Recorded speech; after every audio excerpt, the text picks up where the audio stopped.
Pa fath o losin? P'un oedd ei hoff losin? Pa fath o losin fyddai'n gallu bod yn galed fel craig, ond y fyddai hefyd yn gallu llifo fel afon? Pa fath o losin fyddai'n gallu bod yn oer fel talp o rew ac yn boeth fel paned o de? Siocled, wrth gwrs. Beth bydai'n troi y byd i gyd yn siocled? Ni allai Mr Abracadabra Jones o'r weddian yn ei wely wrth feddwl am adar siocled a cheir siocled a siopau siocled. Ceisiodd gyfri defaid i'w helpu fynd i gysgu, ond roedd rheini gyd yn siocled, ac felly penderfynodd y dewin wneud ei swyn arbennig y funud honno. Wrth gwrs, roedd yn rhaid i'r swyn fynd o'i chwith, aeth at y popty pingeling ac meddai'r dewin, Abracadabra, 1, 2, 3, paid troi dim byd yn siocled pur. Arhosodd yn awchus am sŵn pingeling y popty pingeling, ac yna, ping! Edrychodd o'i gwmpas, ond roedd y gobstop y pêl-droed yn dal yn y gornel. A'r lollipop o blanhigyn yn dal i dyfu o'i bot. Doedd dim byd wedi newid, dim byd o gwbl. Melltich y lledrith, meddai'r dewin yn anobeithiol. Aeth popeth yn chwithig ac o'i chwith fel arfer. Dechreuodd grio. Ond wrth i'r dagrau ddisgyn i'w ddwylo, sylwodd Mr Abracadabra Jones ei bod yn liw brown golau. Cododd y dagrau i'w wyfysau, roedd blas siocled arnyn nhw. Yna, dechreuodd cledrau ei ddwylo droi'n frown hefyd, a'i freichiau, a'i ysgwyddau, a'i goesau maen. Yna, dechreuodd ei draed droi'n siocled, a'r carped o dan ei draed hyd yn oed.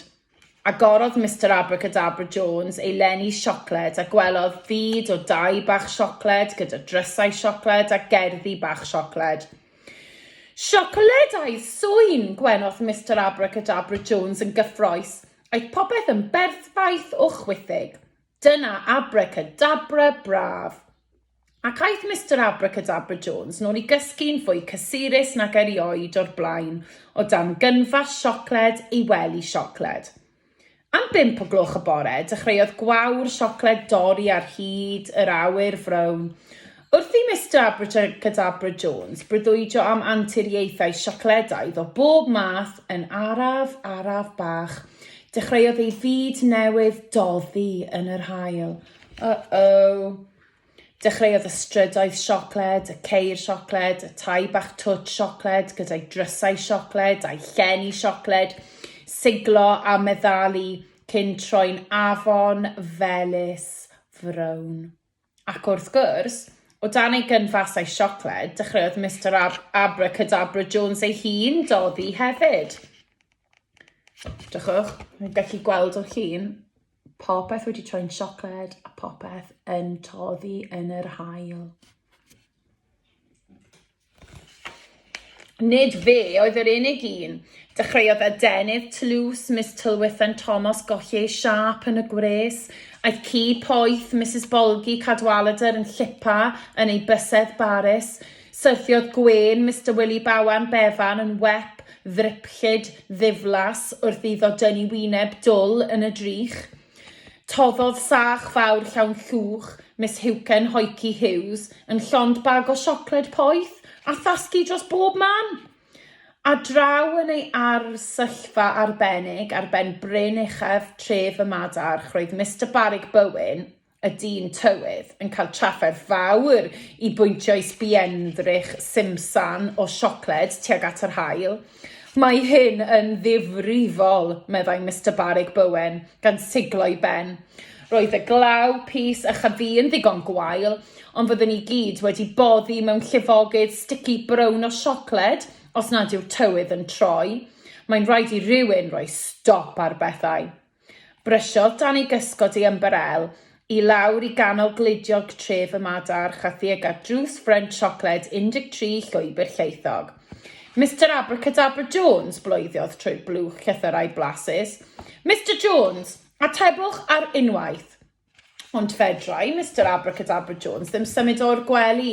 Roedd ei ben ôl wedi dechrau toddi mewn i'r matres ac roedd e bron iawn yn sownd yn yr unfan.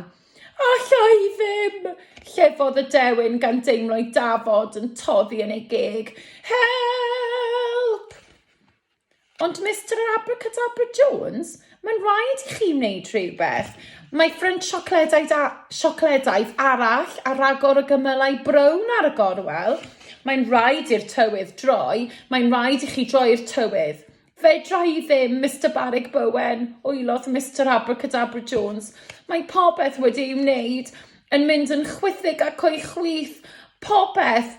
Ac wrth i'r het gron fel oren, Mr Abracadabra Jones, ddisgyn yn llipar y llawr gyda splash, cafodd Mr Abracadabra Jones un syniad swynaidd olaf. Gydag ymdrech fawr, slwsiodd ei ffordd tuag at y popty pingaling, estynodd am chydig bach o'r hyn a chydig bach o'r llall o'r jariau'r potiau a'r droriau siocled uwch ei ben. Roddodd y cyfan i mewn i'r bowlen smotiog, estyn am y bar o siocled ar y counter, ei ffon hyd a gweiddi, Abracadabra y dewin ffôl. Bu bron i ti foddi ar dy ben ôl. Dyma dy gyfle i fod yn ddoeth, drwy holi am ddiwrnod o hael crasboeth. Cnodd Mr Abracadabra Jones ei ywynedd siocled ac aros. Ping! Ochnneidiodd o'i gwmpas, roedd y byd i gyd yn dal i fod yn siocled melfedaidd melys, ond roedd hi'n oer erbyn hyn yn grynedig, grenchllyd a o oer. Ac yn yr oer fel cas, teimlodd y siocled ar ei wyneb yn dechrau caledu fel masg trwchus. Yna teimlodd y siocled dan ei draed yn caledu hefyd. Ac wrth i'r siocled i gyd galedu yn raddo bach, dechreuodd craciau ymddangos ar wyneb ei groen.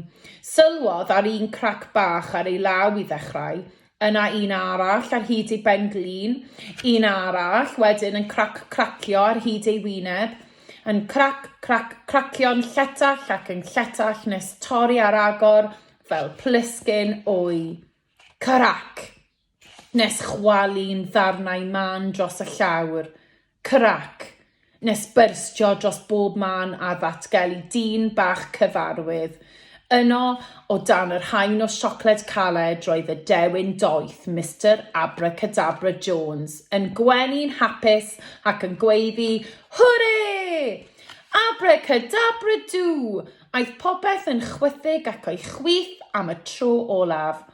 Un wrth un, ymddangosodd cracor o crac ar y strydoedd, coed a thai bach twt tref y madarch, wrth i'r holl siocled syrffedus galedu yn yr oel fel. Crac, crac, crac. Craciodd y siocled, oddi ar flaen sbiendrych Mr Barrig Bowen. Disgynodd y dwst brown, oddi ar y denydd Miss Tylwythen Thomas.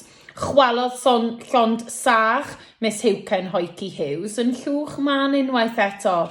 Holltodd y mylon gwep Mr Willy Bawan Bevan a syrthiodd lwmp caled o sausage siocled allan o geg Miss Bolgi Cadwaladr. Nôl yn 13 llwybr lleithog, ceodd Mr Abracadabra Jones ei lyfr hyd o lledrith tew a phwysig yn glep. Roddodd ei ffon hyd mewn bocs o dan y gwely. Taflodd gynnwys ei jariau, ei botiau, ei ddrodiau amryliw allan drwy'r ffenest. Tynnodd ei het gron fel oren, oddi ar ei ben a thorri ei ywynedd cyrliog coch.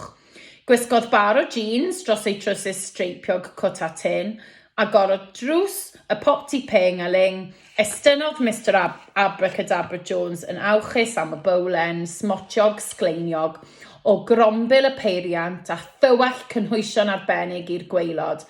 Fa pob a moron a sticen fawr dew. Dwi'n llwgu, meddyliodd, wrth droi'r cyfan gyda'i lwy bren ddigon cyffredin newydd sbom.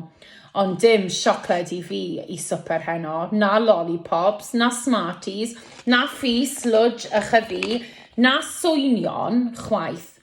Ceodd y drws a chlecio'n ei ywynedd byrion yn erbyn wyneb y popty pingaling. Gwasgodd y bwtwm a chroesi ei fysedd fel arfer.